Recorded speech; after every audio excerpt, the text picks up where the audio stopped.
Canada joining a major international response today to the nerve agent attack on a former Russian spy on UK soil by kicking out Russian diplomats. The attack in Salisbury using nerve agents was absolutely horrendous and despicable.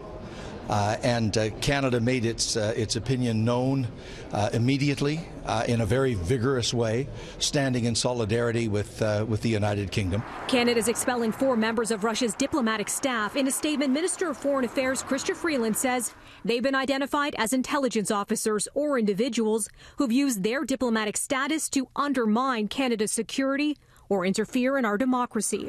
Canada also denying applications from 3 other Russians.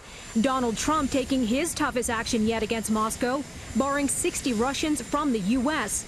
and ordering the closure of the Russian consulate in Seattle.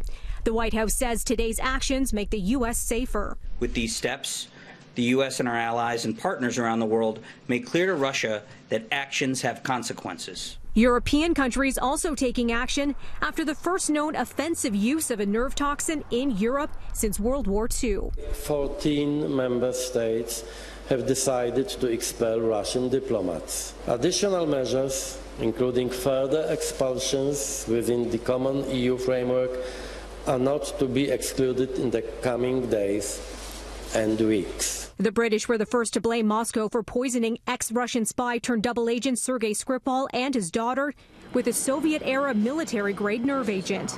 The UK already expelling 23 diplomats, a move that prompted Moscow to show the same number of British envoys the door. Today, British Prime Minister Theresa May saying Russian aggressions will not be tolerated. 18 countries have announced their intention to expel more than 100 Russian intelligence officers from their countries. This is the largest collective expulsion of Russian intelligence officers in history. Skripal and his daughter remain critically ill in hospital more than 3 weeks after they were found unconscious on a bench in the southern English city of Salisbury. Moscow has denied responsibility for the attack, and a Kremlin spokesperson says Russian President Vladimir Putin will make the final decision how the country will retaliate to all these expulsions. And if he can't decide, maybe a Twitter poll will help. Check this out. This is what the Russian embassy in the U.S. posted. The U.S. administration ordered the closure of the Russian consulate in Seattle. What U.S. consulate general would you close in Russia if it was up to you to decide? It's got a bunch of choices there, including the one in St. Petersburg. Tens of thousands of people taking part in the poll.